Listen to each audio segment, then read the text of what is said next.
बिस्मिल्लाहिर्रहमानिर्रहीम। अब्दुल शकूर पराचा ने तहकीक के लिए तश्कील दिए गए जो जुडिशल कमीशन था उससे सरबराही से उन्होंने माजरत कर ली है। वो क्यों की है वो आपको बताते हैं।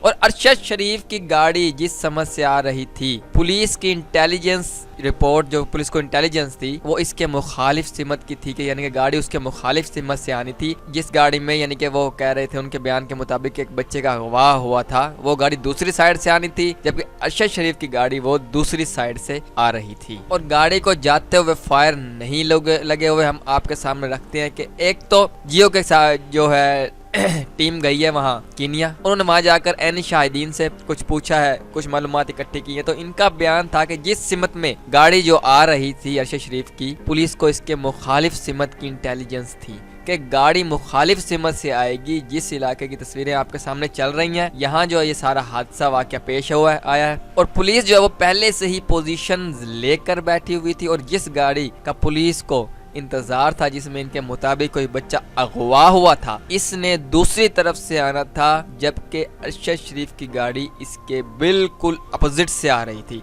यानी कि मशरिक से अगर उनको इतलात थी कि मशरिक साइड से गाड़ी आएगी, तो अरशद शरीफ की जो गाड़ी है वो मगरिब वाली साइड से आ रही थी। और जायद गशकोरी ने क्या कहा है कि जो पुलिस ने रिपोर्ट जारी की है इसके बारे में आप सुन लें। उन्होंने कहा है कि अरशद शरीफ को 1 से 10 फीट के फासले से गोली मारी गई थी और एक ही टाइम में 2 गोलियां 12 सेंटीमीटर और 30 सेंटीमीटर के फासले से मारी गई। मतलब इतनी क्लोज रेंज से गोलियां मारी गई हैं, कोई पीछा नहीं किया गया वैन का। इनके 1 से 10 फुट का फासला कितना का होता है आप अंदाजा लगा सकते हैं। और जो बुलेट है, 2 बुलेट इनको लगी हैं, एक सर में और एक पीछे से लम्स और बाकी हिस्सों को डैमेज किया जिसने। लेकिन गोली जो है वहां से बाहर नहीं निकली उनके जिस्म से।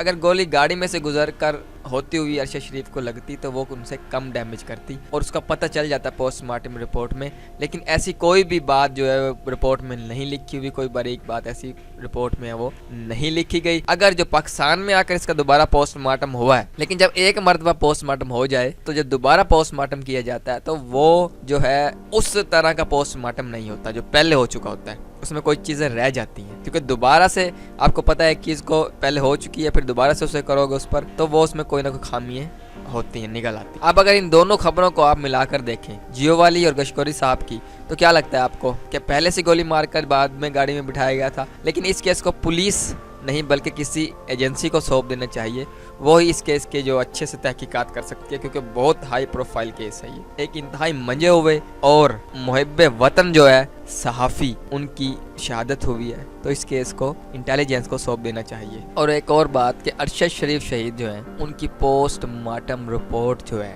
वो नहीं दी जा रही। पीएम इंतजामिया ने कहा पुलिस के पास है रिपोर्ट, पुलिस से पूछा तो उन्होंने कहा हमारे पास नहीं है।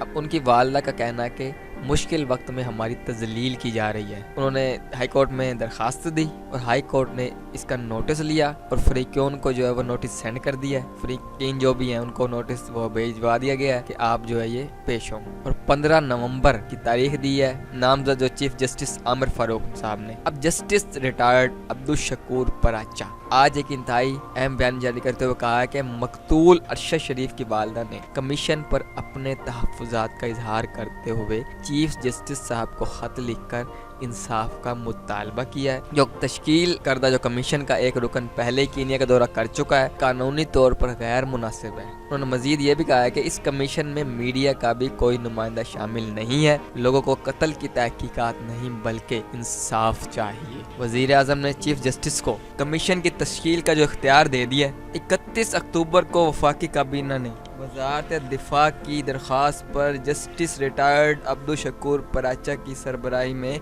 जुडिशनल कमीशन तश्कील दिया था। अब कमीशन में जो है additional IG police Usman Anwar, deputy director IB general Umar Shahid Hamid को शामिल किया गया था। लेकिन अब जो है जी उन्होंने माजरत कर लिया जस्टिस रिटायर्ड अब्दुल शकूर पराचा ने। तो अब देखो जी क्या होता है, इसका कौन सरबराह जो है वो बनता है। नाज़रीन ये थी आज तक की वीडियो। उम्मीद है आपको वीडियो पसंद आई होगी। इस सूरत में एंड न्यूज़ को सब्सक्राइब कर लीजिएगा। अल्लाह आप सबका हामी नासिर हो। अल्लाह हाफ़िज़।